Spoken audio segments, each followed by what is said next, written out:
नमस्कार बच्चों। आज हम सब कक्षा 7 की हिंदी व्याकरण का 10वां पाठ कारक पढ़ेंगे।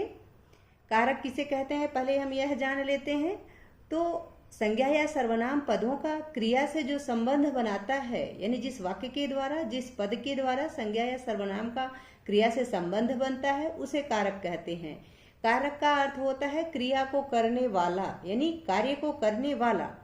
कारक नीचे दिए गए वाक्यों को पढ़िए। नीचे जो वाक्य दिए गए हैं इनको पढ़िए और समझिए। सीमा ने मुझसे कुछ कहा तो किसने किससे क्या।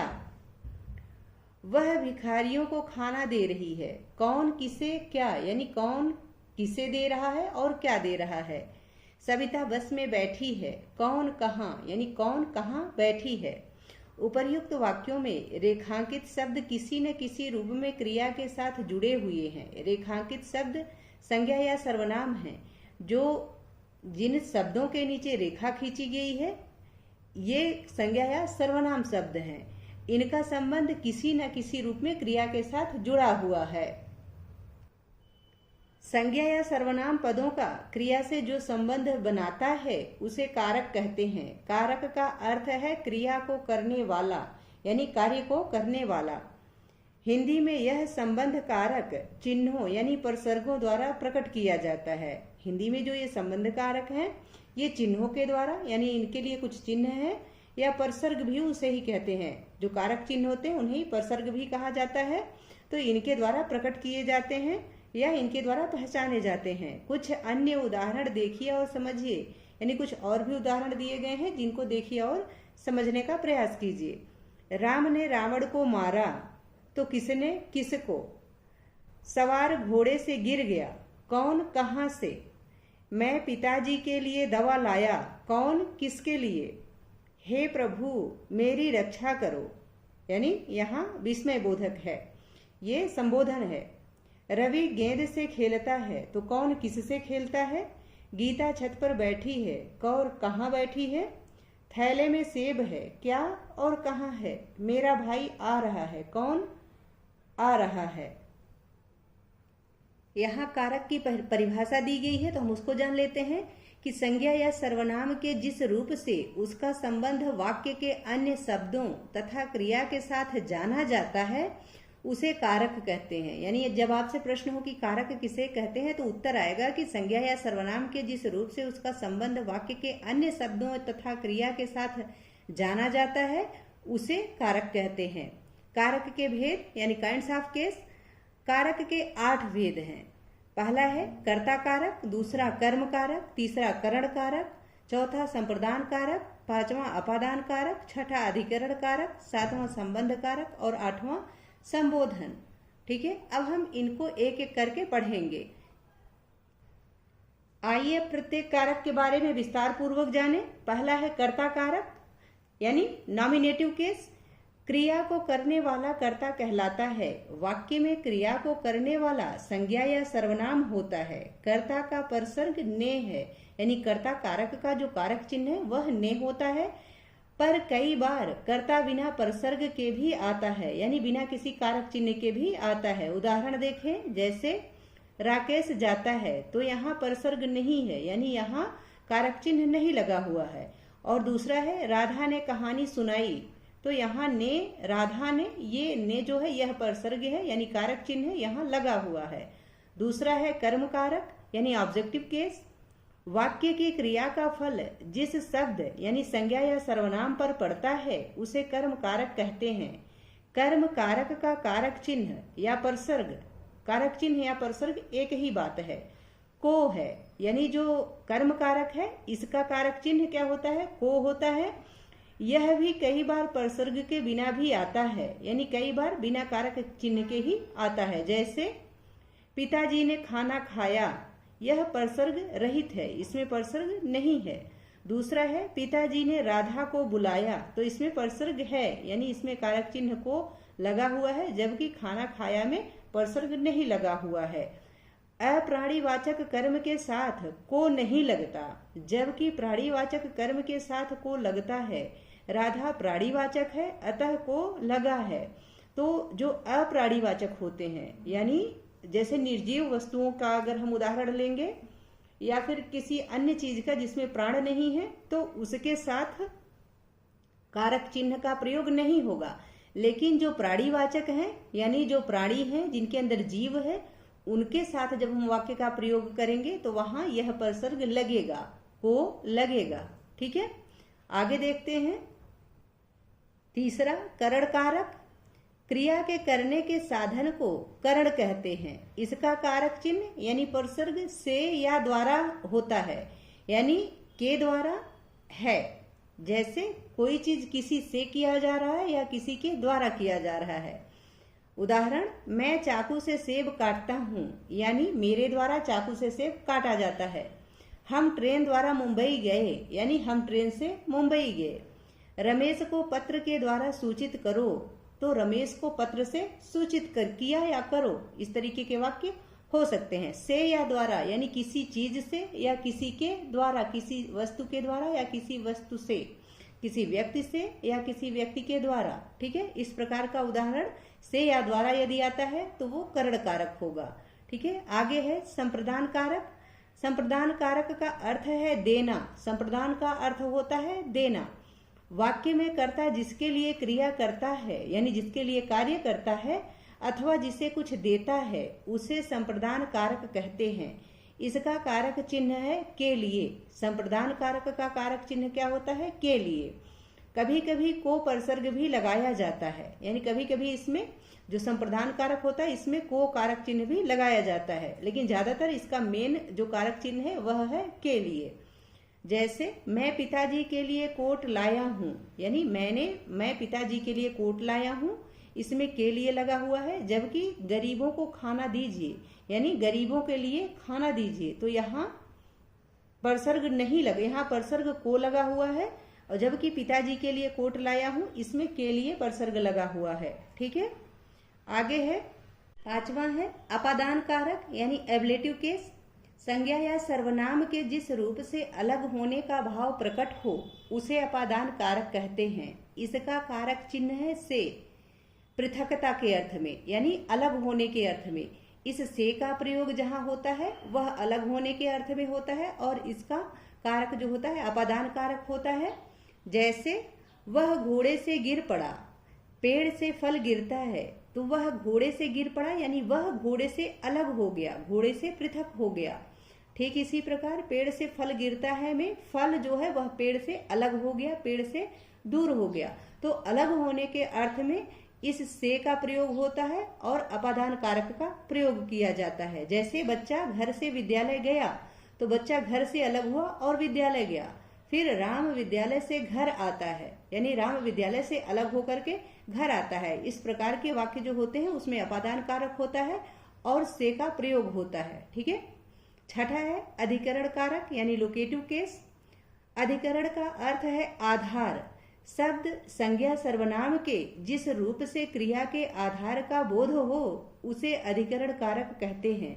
इसके परसर्ग हैं में पर, यानी इसका जो कारक चिन्ह है वह में और पर होता है। जैसे सेब थैले में है, तो प्रश्न कीजिए सेब कहाँ पर है, तो आपको उत्तर मिलेगा कि थैले में, तो में है इसलिए यहाँ पे अधिकरण कारक है।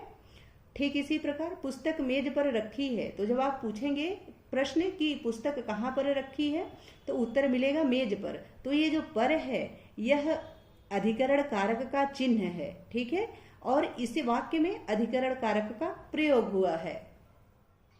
आगे है सातवां संबंध कारक, यानी जेनेटिव केस। संज्ञा या सर्वनाम के जिस रूप से एक वस्तु का दूसरी वस्तु के साथ संबंध ज्ञात हो, यानी संबंध पता चले, उसे संबंध कारक कहते हैं। उस कारक को संबंध कारक कहते हैं। इसके कारक चिन्ह यानी परसर्ग हैं का, के, की, रा, रे, री, यानी जो संबंध कारक है इसका कारक चिन्ह का, के, की तथा रा, रे, री होता है। जैसे अजय मोहन का भाई है, इसमें का प्रयोग हुआ है इसलिए यह संबंध कारक है। अनीता शशि की मौसी है, इसमें की कारक का प्रयोग हुआ है, यह भी संबंध कारक है। इसमें संबंध बताया जा रहा है शशि का अनीता के साथ, मोहन का अजय के साथ। तुम्हारा भाई आ रहा है, इसमें रा है, ये जो तुम्हारा शब्द है यह संबंध कारक का चिन्ह जो रा है इसका प्रयोग यहाँ हुआ है, यह संबंध कारक वाक्य है। तुम्हारी सखी चली गई, इसमें री का प्रयोग हुआ है, यह संबंध कारक है और यह संबंध कारक वाक्य है। 8वां है संबोधन कारक। जिन शब्दों से किसी को बुलाने, पुकारने, संबोधित करने या सचेत करने का भाव प्रकट हो वे संबोधन कारक कहलाते हैं।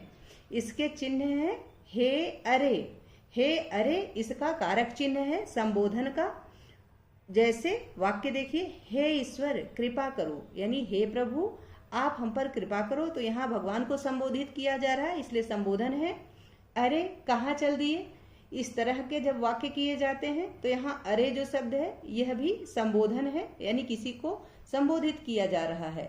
ठीक है, और यह संबोधन कारक है। इसका कारक चिन्ह क्या है, हे और अरे। अब तक आपने पढ़ा, पुस्तक में अब तक आपने क्या पढ़ा, पाठ में संज्ञा या सर्वनाम के जिस रूप से उसका संबंध क्रिया के साथ जाना जाए उसे कारक कहते हैं। कारक संबंध को कारक चिन्हों या परसर्गों द्वारा दर्शाया जाता है। कारक चिन्ह या परसर्ग दोनों एक ही चीज है।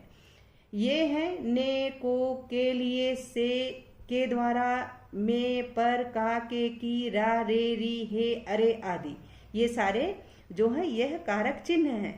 कारक 8 माने जाते हैं। अब तक आपने पढ़ा कि कितने कारक हैं, जिनको पढ़ा वो यहाँ पुस्तक में बताया गया है कि अब तक आपने क्या पढ़ा। अब तक आपने ये भी पढ़ा कि कर्ता कारक जो होते हैं वो 8 हैं। कर्ता, कर्म, करण, संप्रदान, अपादान, अधिकरण, संबंध और संबोधन। संबोधन के बहुवचन रूप में अनुनासिक चिन्ह यानी अंकी बिंदी का प्रयोग नहीं होता। जैसे बच्चों, बहनों, इनमें अंकी बिंदी का प्रयोग नहीं होता है। आशा है कि यह पाठ आप सबको बहुत अच्छे से समझ में आ गया होगा। अब हम इस पाठ का अभ्यास कार्य कर लेते हैं। अभ्यास बहुवैकल्पिक प्रश्न, सही विकल्प चुने। पहला प्रश्न है कारक के भेद हैं, तो कारक के 8 भेद हैं इसलिए ग ऑप्शन सही है।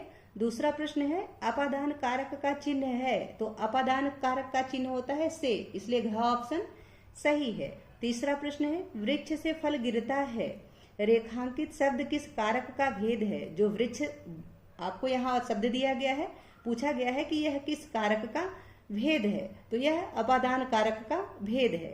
ठीक है, आगे है चौथा प्रश्न चिड़िया छत पर बैठी है, रेखांकित शब्द किस कारक का भेद है। तो रेखांकित शब्द जो है वह अधिकरण कारक का भेद है, इसलिए ग ऑप्शन सही है। ठीक है, पांचवा प्रश्न है राम ने रावण को मारा, रेखांकित शब्द किस कारक का भेद है। तो कर्म कारक का, इसलिए का ऑप्शन सही है। छठा प्रश्न है वह हिंदी में लिखता है, रेखांकित शब्द किस कारक का भेद है। तो रेखांकित शब्द हिंदी में यह अधिकरण कारक का भेद है, इसलिए ख ऑप्शन सही है। सातवां प्रश्न है पर्वतों पर बर्फ गिर रही है, रेखांकित शब्द किस कारक का भेद है। तो उत्तर है अधिकरण कारक, यानी ख ऑप्शन सही है। अब बोधात्मक प्रश्न देख लेते हैं।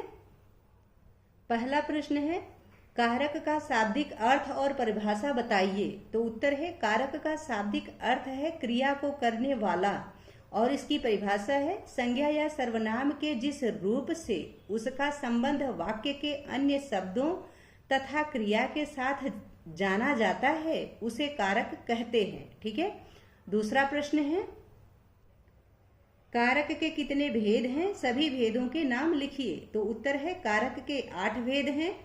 पहला कर्ता, दूसरा कर्म, तीसरा करण, चौथा संप्रदान, पांचवा अपादान, छठा संबंध, सातवां अधिकरण और 8वां संबोधन। तीसरा प्रश्न है कर्म कारक किसे कहते हैं, उदाहरण सहित लिखिए। तो इसका उत्तर है वाक्य की क्रिया का फल जिस शब्द पर जिस शब्द यानी संज्ञा या सर्वनाम शब्द पर पड़ता है उसे कर्म कारक कहते हैं। कर्म कारक का कारक चिन्ह यानी परसर्ग को है। यह कई बार परसर्ग के बिना भी आता है, जैसे पिताजी ने खाना खाया, इसमें परसर्ग नहीं है। खाना में, खाना शब्द में परसर्ग नहीं है। दूसरा वाक्य है पिताजी ने राधा को बुलाया, तो इसमें को परसर्ग है। ठीक है, यानी परसर्ग के साथ।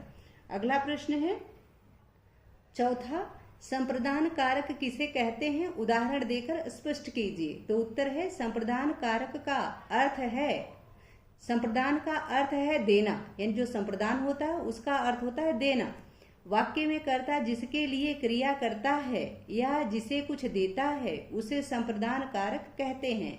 इसका कारक चिन्ह है के लिए। जो संप्रदान कारक होता है इसका कारक चिन्ह के लिए होता है। जैसे मैं तुम्हारे लिए कपड़े लाया हूँ, तो किसके लिए? तुम्हारे लिए। इसलिए यहाँ के लिए जो शब्द है यह जो है संप्रदान कारक का चिन्ह है। दूसरा है राजा ने भिखारी को दान दिया।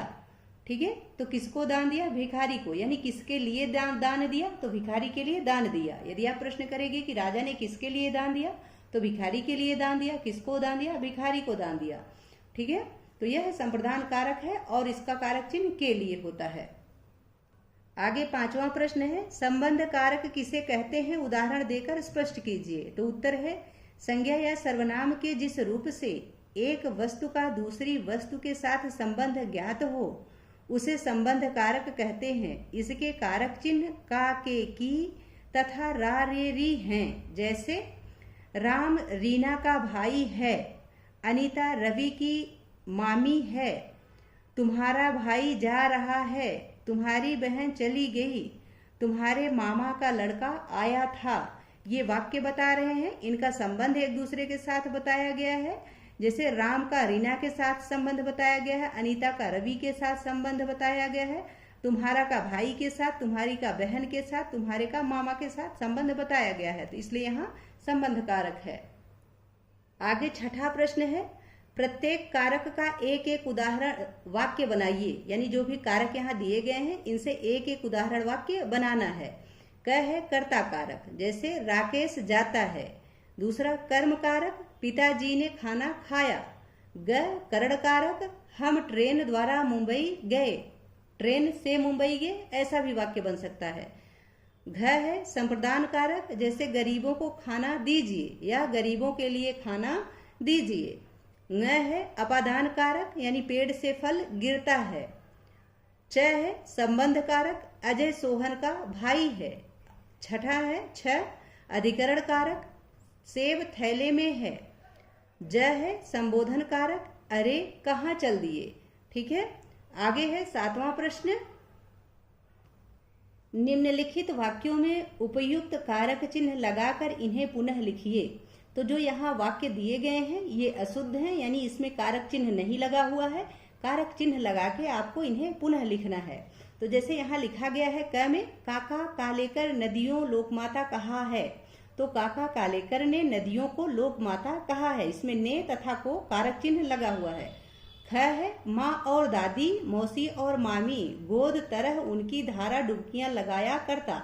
तो माँ और दादी, मौसी और मामी की गोद की तरह उनकी धारा में डुबकियां लगाया करता।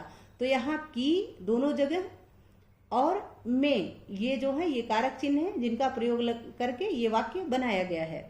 ग है कठपुतली गुस्से उबली। तो यहाँ कठपुतली गुस्से से उबली, तो से लगाया जाएगा, से या द्वारा। ठीक है। घ है प्लेटलेट कण कमी डेंगू बीमारी पाई जाती है। तो यह वाक्य बनेगा कारक चिन्ह के साथ। प्लेटलेट कण की कमी डेंगू की बीमारी में पाई जाती है। तो यहाँ की तथा में ये परसर्ग लगेगा, यानी ये कारक चिन्ह लगाए जाएंगे। न है बाढ़ पीड़ितों भोजन पैकेट भिजवाए गए। तो यहाँ बाढ़ पीड़ितों के लिए भोजन के पैकेट भिजवाए गए। तो यहाँ पीड़ितों के लिए, ठीक है, ये लगेगा के लिए लगेगा परसर्ग और के लगेगा। ठीक है, इसको लगा के वाक्य बनेगा कि बाढ़ पीड़ितों के लिए भोजन के पैकेट भिजवाए गए। ठीक है। आगे 8वां प्रश्न है निम्नलिखित चिन्हों का प्रयोग करते हुए वाक्य बनाइए। यानी जो चिन्ह यहाँ आपको दिए गए हैं में, पर, अरे, से, को, ने, इनका प्रयोग करके वाक्य बनाना है। क है में, तो सेब थैले में है। ख है पर, बंदर पेड़ पर बैठा है। ग है अरे, अरे ये क्या हुआ, इस प्रकार होगा और ये प्रश्नवाचक बनेगा। ठीक है। घ है से, यानी तुलना करना। तो तुम रोहन से छोटे हो, तुम रोहन से छोटे हो। न है को, यानी संप्रदान कारक। तो उनको उनका सामान दे दीजिए। ठीक है। च है ने, तो राधा ने कहानी सुनाई। आगे है 9वां प्रश्न नीचे लिखे कारकों के सामने उनका कारक चिन्ह लिखो तथा उनका वाक्य में प्रयोग भी करिए। यानी जो कारक चिन्ह आपको दिए गए हैं इनके कारक चिन्हों को लिखना है तथा इनका वाक्य में प्रयोग करना है। उदाहरण दिया गया है कर्ता के साथ, जैसे ने है इसका कारक चिन्ह तो राम ने काम किया। दूसरा कर्म है, कर्म का कारक चिन्ह होता है को, यानी सोहन को सेब दिया। तीसरा है करण, करण का कारक चिन्ह से या द्वारा होता है, उसने चाकू से सेब काटा। संप्रदान कारक, इसका कारक चिन्ह के लिए या को भी होता है तो के लिए होता है, इसलिए प्रिया ने गरीबों के लिए कपड़े दिए। अपादान कारक, इसका कारक चिन्ह से होता है पृथकता के अर्थ में, अलग होने के अर्थ में, पेड़ से पत्ता गिरता है। अधिकरण कारक, इसका कारक चिन्ह में और पर होता है तो तुम्हारी घड़ी मेज पर है। ठीक है, आगे है 10वां प्रश्न। नीचे लिखे वाक्यों में से कारक चिन्ह छांटकर उनके नाम लिखिए। तो क है श्याम घर पर नहीं है, इसमें पर जो है यह इसका कारक चिन्ह है, अधिकरण कारक है यह।